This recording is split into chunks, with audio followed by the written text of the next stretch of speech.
Well, God wants us all to be courageous, because He knows we'll face times in life and situations and circumstances that it takes more than just a desire. It takes courage. Many people operate on the basis of fear, on the basis of what other people think. We as believers should operate on the basis of courage. Courage to say no when we ought to say no. Courage to say yes when we should say yes. So what kind of courage do you have? Is yours sort of floating between depending on the situation?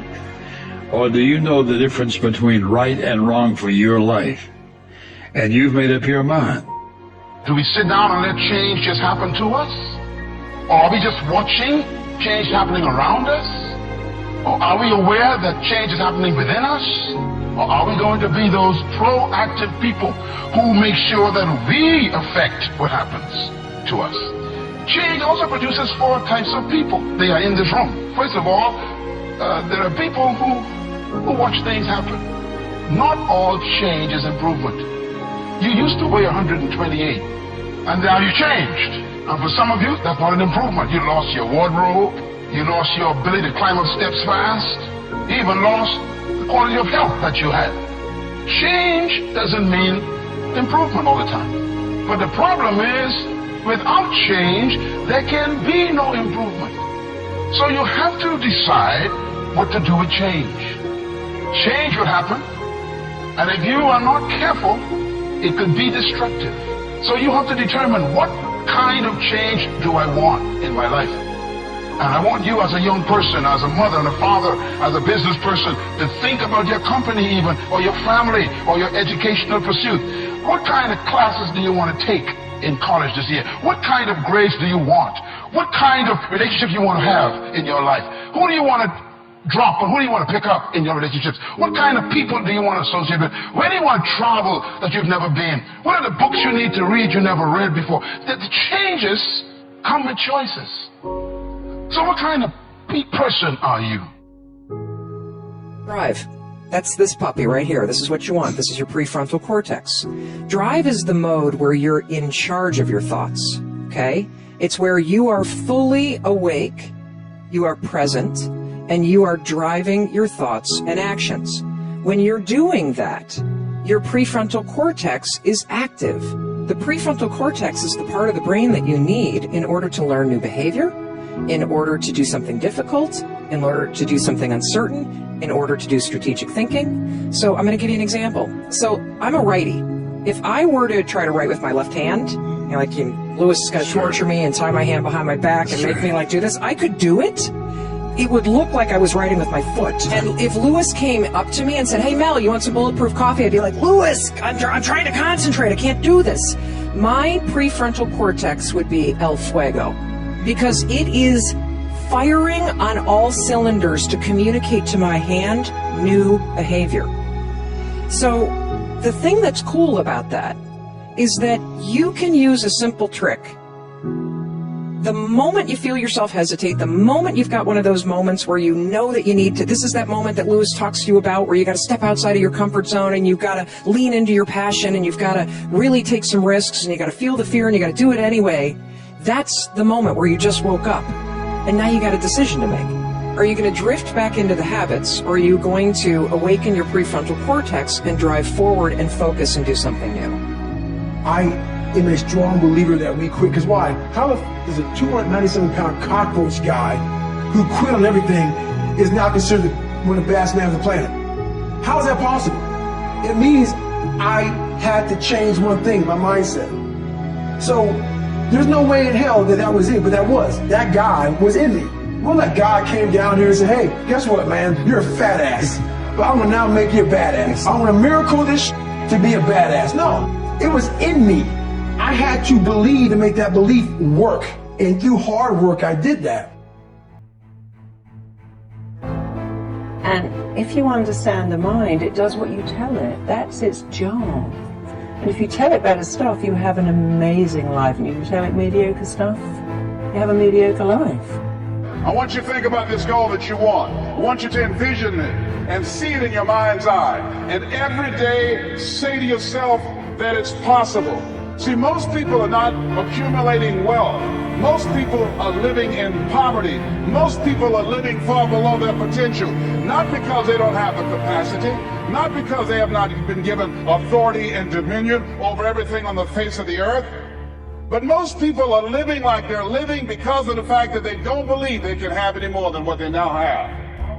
In the book called Miseducation of the Negro, Dr. Carter G. Woodson said, if you can determine what a man shall think, you'll never have to concern yourself with what he will do.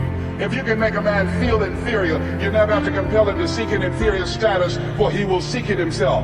And if you can make a man feel justly an outcast, you never have to order him to go to the back door. He'll go without being told. And if there's no door, his very nature will demand one. That's why Scripture reminds us, be ye not conformed to this world, but be ye transformed by the renewing of your mind. So every day you have to sell yourself and get out of your mind those old thoughts, that old belief system. Every day you've got to sell yourself on that it's possible. That you got to put a new mind in you. You got to get out of your mind. You got to begin to restructure your thinking. Every day you got to begin to recondition your mind. See, many of us go through life making choices, thinking it's our choices, and it's not. What do you mean by that? I'm reminded of the great anthropologist Margaret Mead. She was in a restaurant in Europe, and a waiter saw her and said, "Oh, how are you? I'm so glad to see you." He said, "There are several other Americans here tonight." And she said, "Is that right?" He said, "Yes." She said, "When you serve them dessert, let me know and I'll tell you exactly how many are here." He said, "That's not possible." She said, "Let me know after you serve dessert." When he served dessert, he came back and he told her. She got up, she walked around, and she looked and she observed, and she said, "You have exactly 65 Americans here." He checked the guest list and he was amazed. He said, "How did you know that?" She said, "Because in Europe, when you eat a slice of pie or cake, you eat it from the back toward the tip.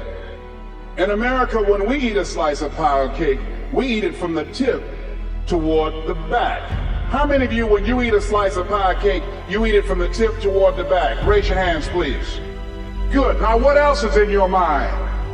What else are you doing unconsciously that you don't even know? I want to say something and I want you to answer it after it. I want you to end it for me. Winston tastes good like what?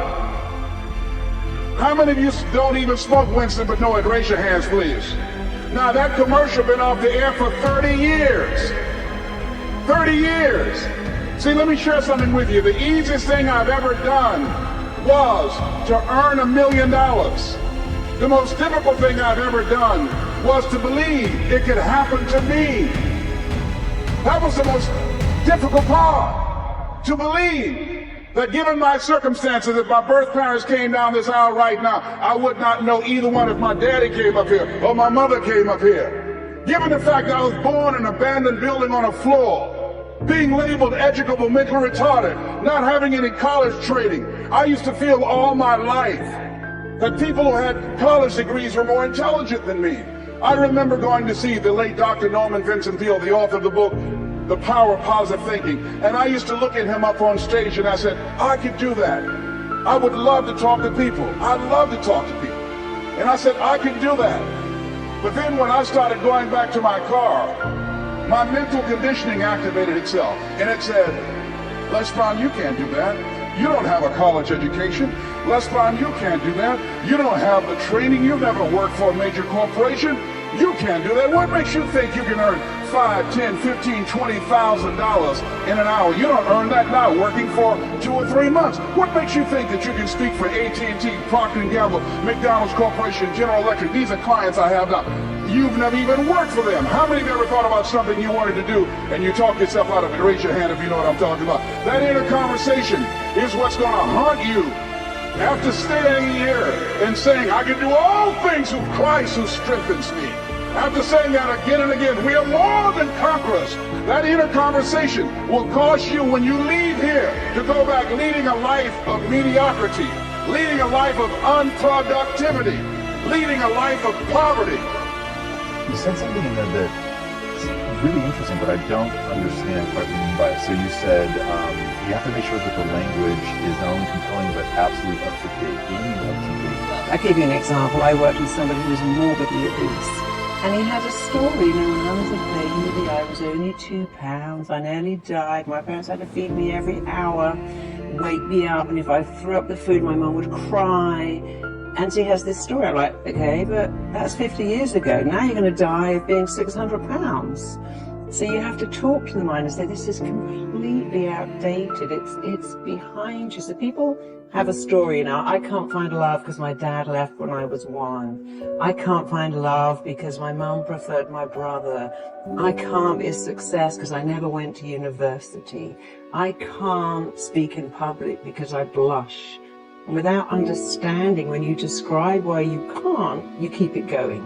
If you keep talking about the symptom, your mind keeps it alive, because whatever you focus on, you get more of.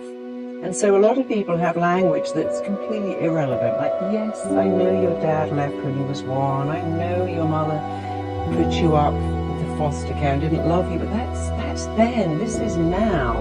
And so they have outdated stories, outdated language. I can't do that because, in classic when I held him, oh my God, my boyfriend just ripped out my heart, stamped all over it, killed me. And if I find love again, it will kill me. I'm like, darling, you got bored. And you would have got bored too if you stuck around.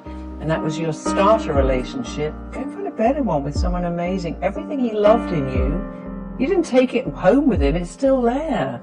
So don't use that irrelevant, I found love and it killed me when it ended. So I found love, wrong person, but I'm going to find it again with the right person. It's going to be amazing and compelling. He's going to fall in love with my soul. We're going to be together forever.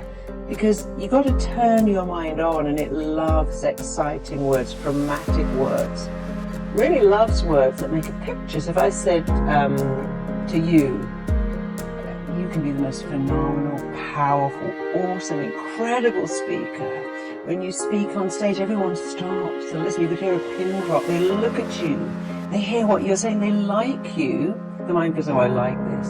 I know where I'm going here. But when you go, I'm not bad at speaking. Sometimes I'm quite good. Occasionally, I really get it right. The mind goes, what are you talking about? That's not dramatic enough for me.